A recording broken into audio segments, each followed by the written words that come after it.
untap, upkeep, and welcome back to the channel if you've been here before. And if you haven't, then please sit back, relax, and enjoy our show for you today. So, for today, I'm going to take a peek at a deck series that probably a lot of my audience doesn't know or know existed, or you do. Long story short of it, there's been a lot of little deck series things that Wizards of the Coast has done over the years, and excuse me, one of them was like a mono red burn deck that really wasn't that great, but like a lot of the cards had like special art and foil, and it was really neat. But the more popular one that they did, which I believe came out before the mono red one, was Graveborn. That's right. It was a graveyard reanimator deck. And it was really popular. That's how I personally got a lot of my reanimation spells, such as literally reanimate, exhume, um, entomb, things like that. I got a lot of that because I managed to get my hands on that deck. And it was a really fun 60 card deck back in the day.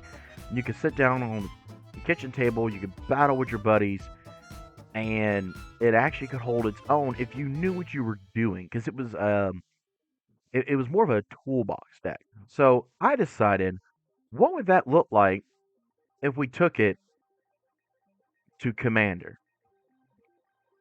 And the hard part to it was figuring out what Commander we wanted to be ahead of the whole deck. And I chose the 5-color Omnath. Why? Because it's a toolbox deck. So let's see what wackiness I've come up with. This is Omnath, Locust of All. So he's Wooburg, well, which is white, blue, black, red, green. But you can also just pay white, blue, red, green, and 2 life. It says the following: if you lose unspent mana, that mana becomes black instead. At the beginning of your pre-combat main phase, look at the top card of your library. You may reveal that card if it has 3 or more color mana symbols in its mana cost. If you do, add 3 mana to any combination of its colors and put it into your hand. If you don't reveal it, put it into your hand. So either way, you get the card into your hand. So if it's a land or just something you don't really need at the moment, you get it in your hand, and it's a nice way to bypass anything that says like draw a card, take X damage, or things like that. It's a nice way to bypass things that say you can't draw more than 1 card this turn. Ha! Joke's on you. I'm not drawing it. It's being put into my hand, so nah. So it's a fun way to get around that. This deck, by the way, is not budget friendly. At least not the version I have. You can make it budget friendly, I guess, if you wanted to take like the core of the deck. The only problem I can see with that is a lot of your graveyard reanimation kind of stuff is a little bit on the pricey side because, well, they're cool. Part of the reason I think this deck is a little bit on the pricey side, though, is I literally went through and got all the art that I possibly could from the Graveborn actual deck series and put it in the deck. So it's like I literally just cracked open that deck and opened it like a slinky, if you will, and now we have the Commander deck, not just a really cool graveyard deck.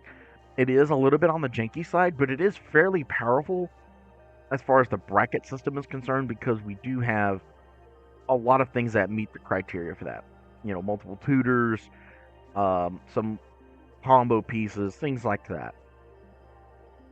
So as you can see from looking at just the screen, we've got a lot of big dumb fatties, and that was the core behind the deck. We wanted to be able to slam big dumb idiots and just start turning things sideways. So let's jump into our creature base, which we have a whopping 29 creatures, and let's see just what happens.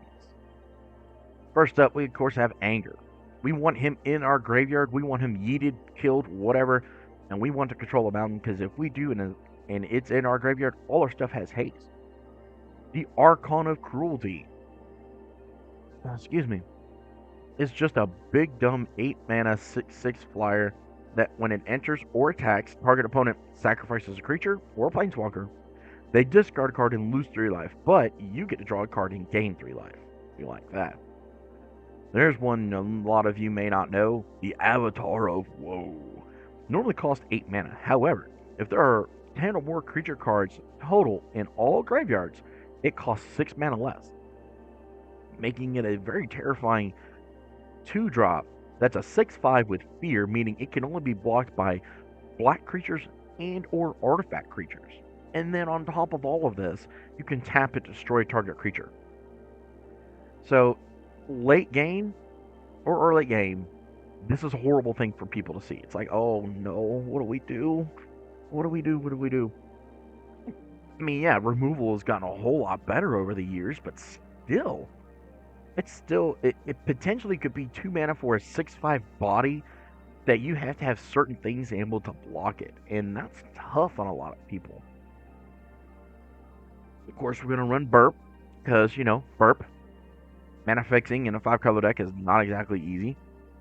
The next card that not a lot of you probably have heard or seen before, Blazing Archon. 6 triple white for a 5/6 flying creature. However, creatures can't attack you. So if you cheat this out like really, really early in the game, it's probably going to eat a kill spell very quickly. However, it means you're going to be protected for a while, because it's not a creatures can't attack you unless they pay this or do this. No, no, no, no, no, no. No. Hold on. Time out. You cannot attack me. Period. Go away. We love them. Bloom Tender. Pretty self-explanatory. It's a 2-drop super mana dork. It'll tap to add mana equal to the amount of colors that we have on the board. So if we have all 5 colors on the board, i.e. our commander, it'll tap and make 5 mana. If we only have 2, it'll make 2, that kind of thing. It's a very, very good card. Fairybow Elder is kind of like the upgraded version of it. It gets a +1/+1 for each color among permanents we control. It also has Vigilance.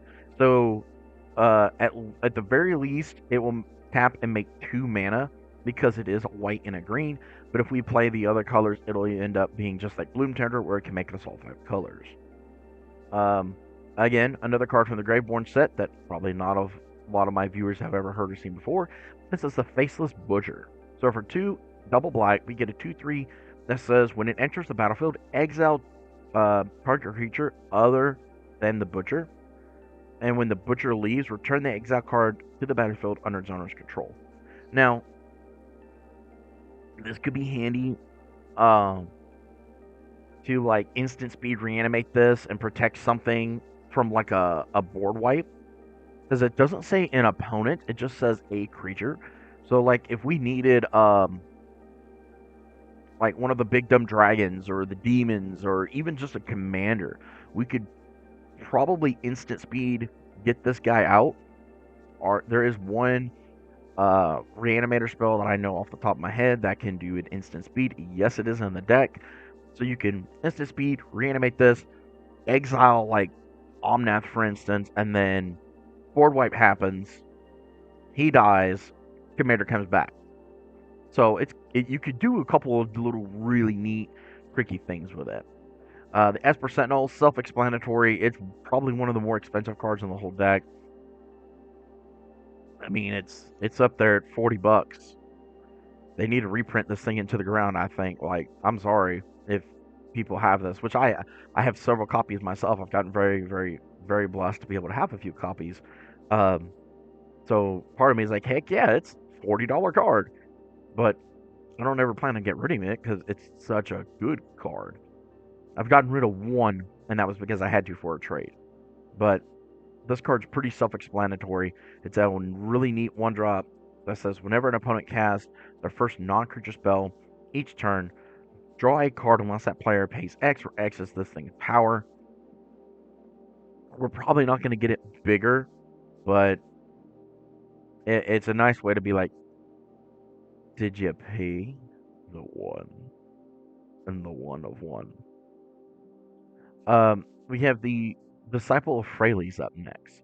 It is a dual-faced card, so we can always play it as a land if we absolutely have to. We really, really don't want to do that. We really want to be able to pay 3 and triple green to be able to drop this bad boy, girl. It's a girl, technically, I guess. They. But when Disciple enters the battlefield, you may sacrifice another creature. We're okay with this because we are a Reanimator deck. If you do, you gain X life and draw X cards for X of that creature's power. We got a lot of big dumb fatties, okay? We are 100% okay with this. The Lighted Halfling makes our legendary spells uncounterable and adds 1 mana of any of their colors, and they could just tap to add a normal color.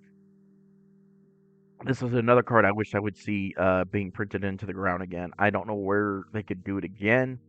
Maybe if we go back to Lorwyn, because it is a halfling, maybe it'll find a home in something like that. It'd be really, really nice. Next up, of course, guys, gals, children of all ages, everybody watching, non-binary, binary, it's a dragon. This is one that I found out not a lot of people know, and I actually made a commander deck around him, and I might post the deck if anybody's interested. Um, the deck I built around him is purposely built to be as mean, hateful, and nasty as possible. Just a heads up on that. But if you want to see it, let me know in the comments below, and I'll throw the deck together on Moxfield, and I'll make a video about it. But this is Croesus the Purger. He is one of the, I think he's the second set of legendary dragons we got that are tricolor. And if I remember correctly, they're from the Invasion block. But this is the special foil art version from the Graveborn series. It's so pretty in person, y'all. It really, really is. And it's cheap. Come on, pick up Croesus. Anyway, so for 3 in Grixis, we get a 6/6 legendary dragon. Of course, he has flying, and whenever he deals combat damage to a player, you may pay 2 and a black.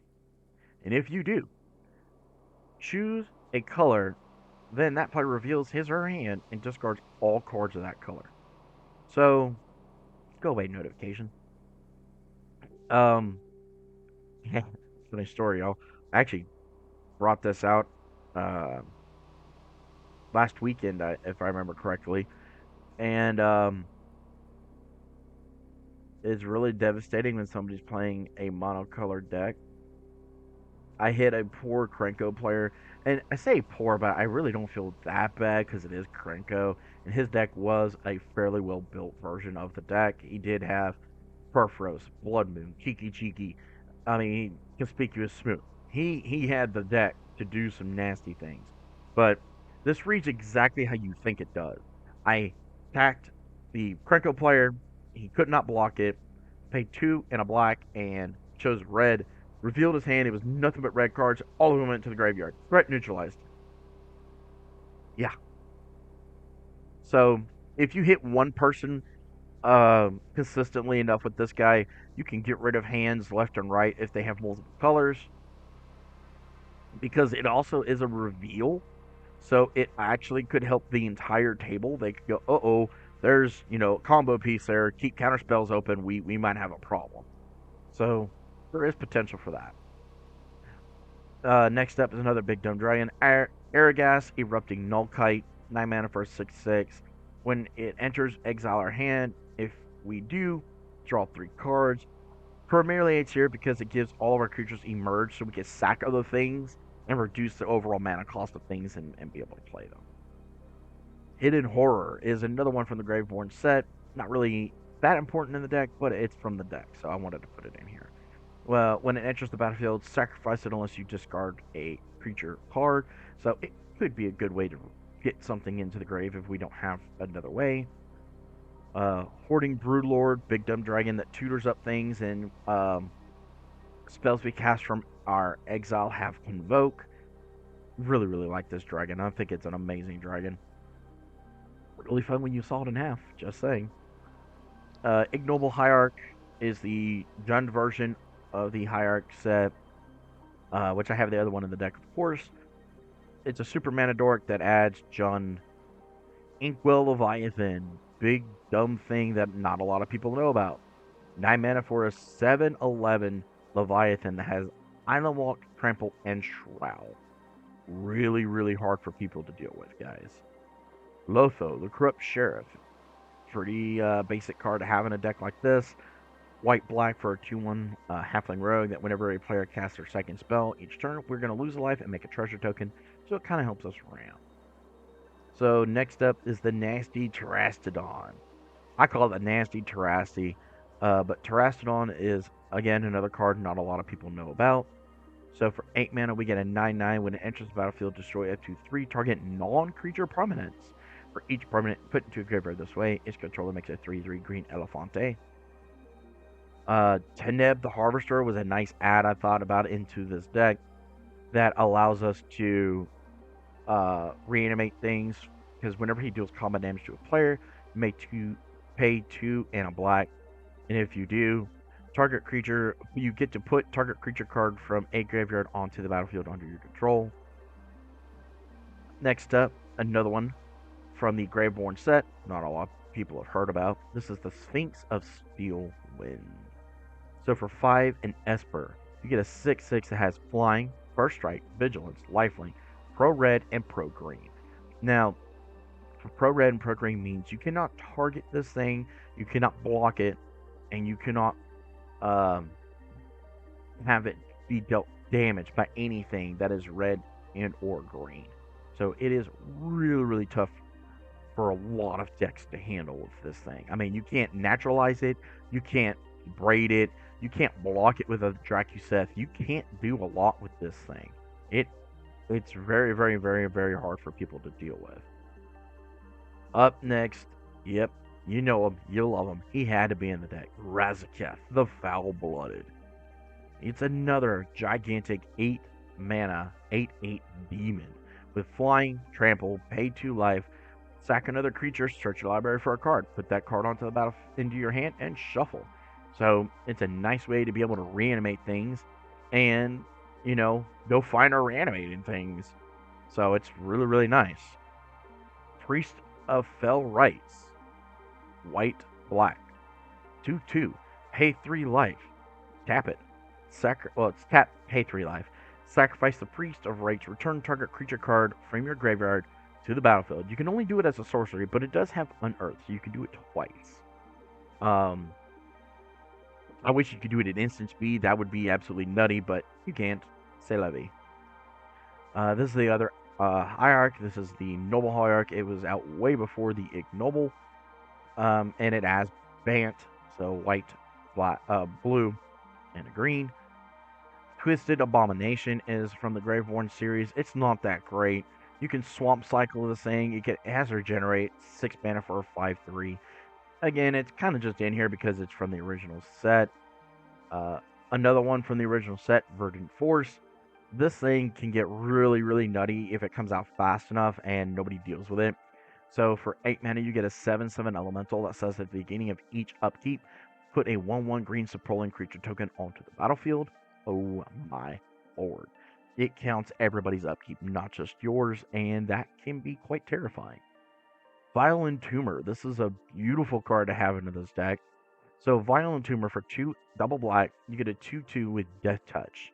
And it says when it enters the battlefield, search your library for a card and put that card into the graveyard, shuffle your library. So this enters so you could find any card you need, yeet it to the graveyard, so like, an Anger or some of the other things in the deck, and be able to reanimate it later with, I don't know, a Teneb the Harvester or one of our reanimate spells, Priest of the Fell Rites. I mean, this could be pretty good. Could you imagine dropping this, yeet Hoarding Broodlord, activate Priest, get Broodlord, go find another thing, and I don't know what you do after that. Another fun addition to the deck is Villas, the Broker of Blood, another gigantic 8 mana, 8/8 flying demon that says pay 2 life, tap a black mana, target creature gets -1/-1 until end of turn, but whenever you lose life, you draw that many cards. So we're wanting people to come and swing our way. We don't really care. Have at it. We'll probably block a good chunk of it because we should have some good chunk of things out. Finally, we have the Witch Enchanter. Always just a nice card to have in a deck like this, because when it enters, it has a Reclamation Stage effect. You can blow up an artifact or enchantment, or we can always play it as a land. You're gonna always try not to play it as a land, but you know, sometimes you got to. Fun part is you can use the Terastodon to blow it up and reanimate it, and then you got 2 bodies, 3 bodies. I mean, that's pretty nice.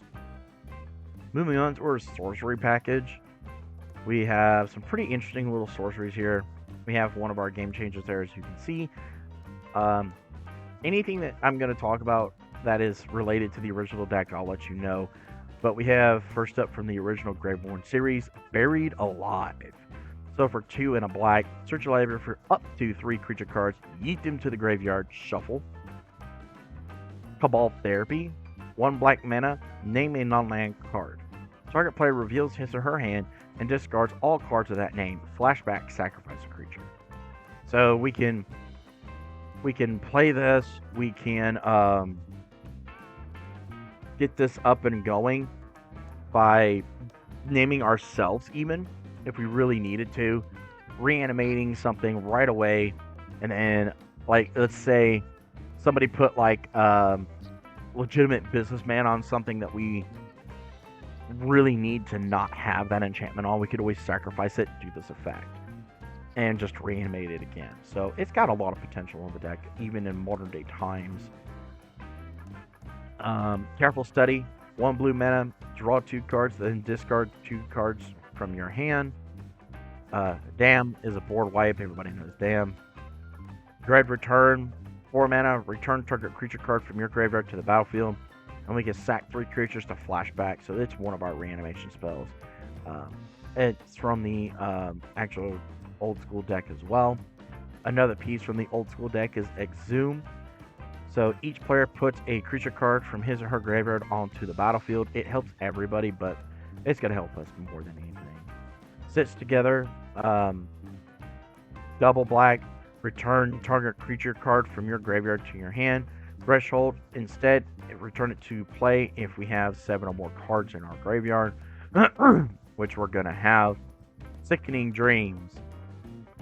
2 for a colorless and a black, and an additional cost to cast it, discard X cards. Sickening Dreams deals X damage to each creature and each player, so it's a nice dual whammy, and it's from the original Graveborn series. So we can discard a bunch of cards in our hand, kill everything, and it synergizes with our reanimation capability, so we love everything about this card, y'all. Reanimate from the original Graveborn set. It's a long-standing card from that, but that's all right. The premises behind it is 1 black mana, put target creature card from a graveyard onto the battlefield under your control. You lose life equal to its converted mana cost. So we could lose quite a bit of life points, but that's okay. We are just looking to reanimate something and, get everything going. Last Rites, discard any number of cards. Target player reveals his or her hand, then you choose a non-land card from it. For each card discarded this way, that player discards those cards. So we have a way to potentially keep counter spells or stuff out of our opponent's hands, and fill up our graveyard, which is what we like. Reanimate, by the way, also can target any graveyard, not just ours. So if there's something else in somebody else's graveyard, like, a Jink attacks us, we can yeet that into our battlefield. Gamble is one of our game changers for the new bracket system.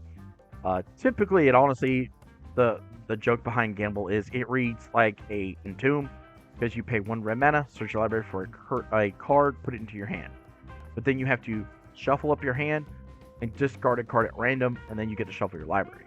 So ideally, the way this actually works is you get to keep whatever you're finding, but it is literally a gamble, so you could potentially discard whatever you want to go tutor for. Faithless Looting, card draw that allows us to discard cards twice because we can flash it back. Always a good card in this kind of strategy.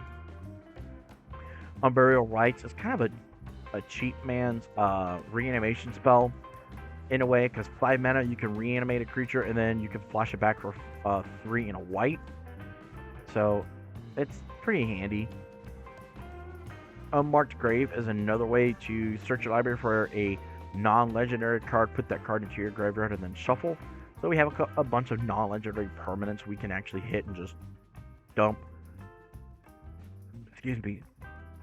Victimize. Got reprinted in Modern Horizons 3. Thank God. I love seeing this card. So for 2 in a black, you get to play the spell and choose 2 target creature cards in your graveyard. Sacrifice a creature, and if you do, return the chosen cards to the battlefield tapped. Yes, they're tapped. That is kind of a bummer. However, you choose the right cards, and well, it's backbreaking and devastating to your opponents. Windfall. What's not to like about this thing? Oh no, the blue player has a whole bunch of cards in their hand and they are tapped out. I'm going to Windfall. And now everybody has to discard their hands, which, oh no, we can't have that. And draw new cards. Oh no. Poor us. Frantic Search is going to be where we're going to start with our instance package. We're not running too many instances, but we get to draw 2 cards and then discard 2 cards, untap 3 lands. Big piece from the Graveborn series, and this is how I got my first Entomb, is through the Graveborn series. So search your library for a card and put that card into your graveyard, shuffle.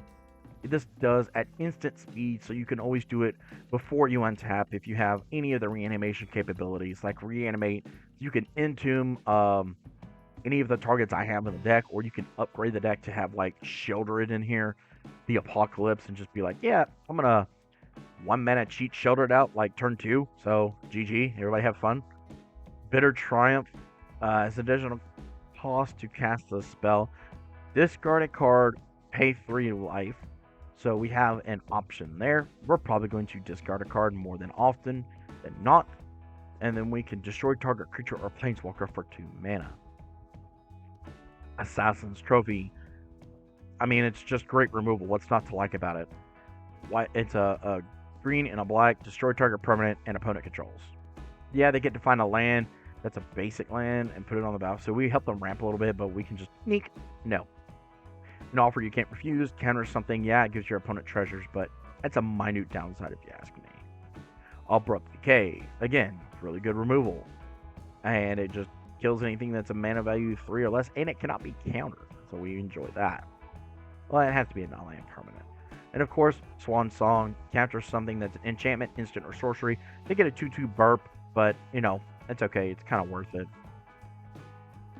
Well, I guess we'll start here with the other part of the game changer list. This is the One Ring. Everybody knows what the One Ring does. And if you don't, well, then you need to go look it up and you'll understand why it's so bloody expensive. My God. Draws those cards, get burden counters, and the more burden counters we get on this thing, the more cards we draw. I mean, what more can we say about the One Ring, y'all? It was a horrible, broken card when they made it, and I mean, rightfully so. It's powerful and has a horrible downside. Our Mana Rock package, though, is Soul Ring, Rakdos Signet, Orzhov Signet, Golgari Signet, Demir's Signet, Arcane Signet, a Felwar Stone, and a Chromatic Lantern. So, Mana Rocks are a little bit light, but that's okay. Moving on to the enchantments. We're running Zombie Infestation to be able to discard 2 cards at will and make bodies. So, we have reanimation targets at all times. Rhystic Study to be able to draw cards. It's another one of our Game Changer list. Necromancy. This is the instant speed enchantment to reanimate a permanent. A creature. We can instant speed reanimate it. So we enjoy that. It has downsides, but I'll let y'all read this ridiculous paragraph of text on this card. Oh my goodness. Mystic Remora. This is another way to draw cards.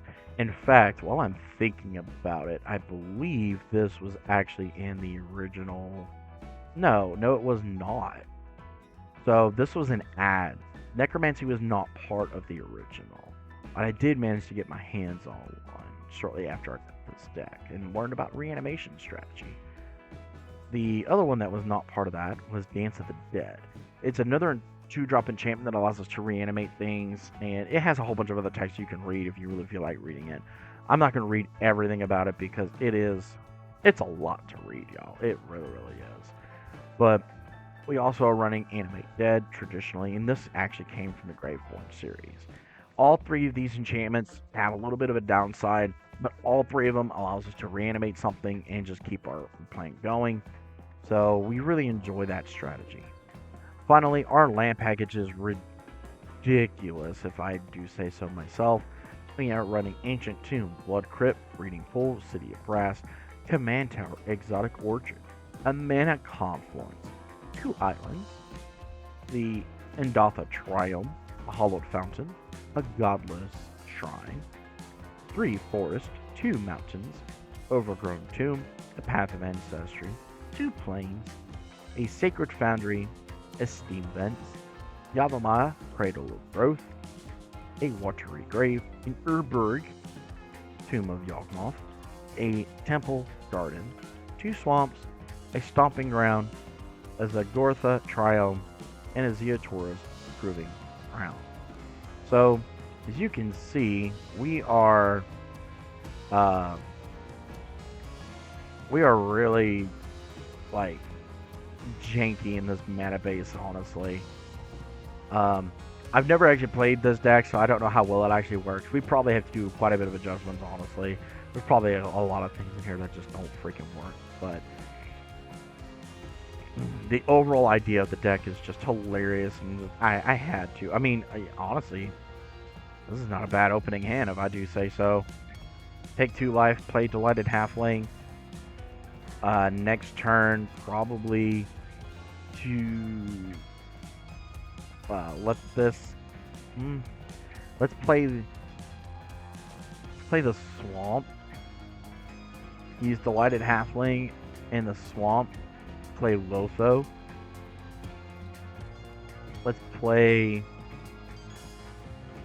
Watery Grave tapped, and then we can use Twisted Abomination to go find something. So I mean, that wasn't that bad. We weren't getting out of the gates too quick, but we could next turn drop Omnath. I mean, that's not too bad.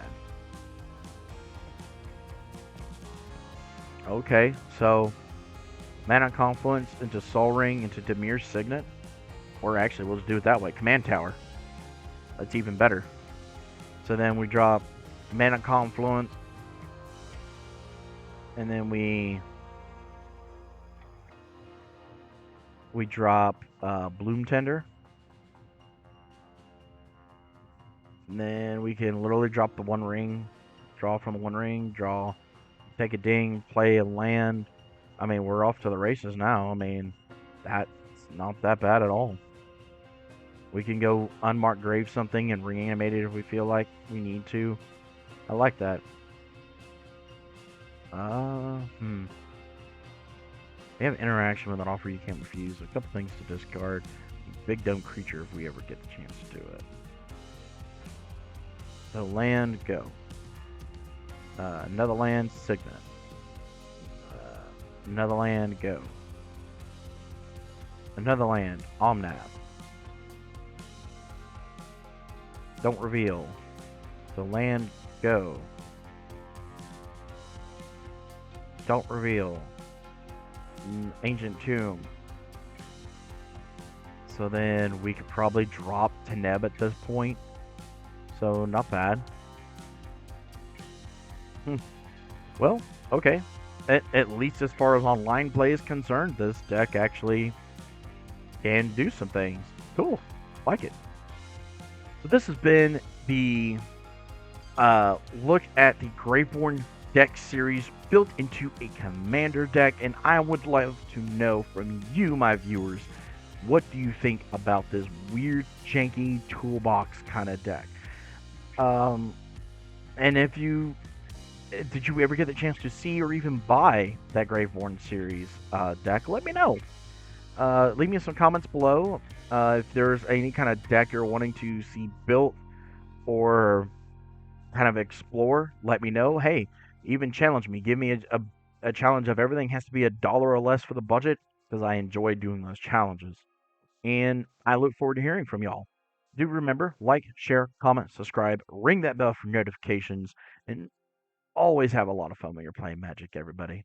I've been the Buddha Dragon. Don't forget, rub that belly for mana, and may all your games be filled with magic. Until the next time, peace out.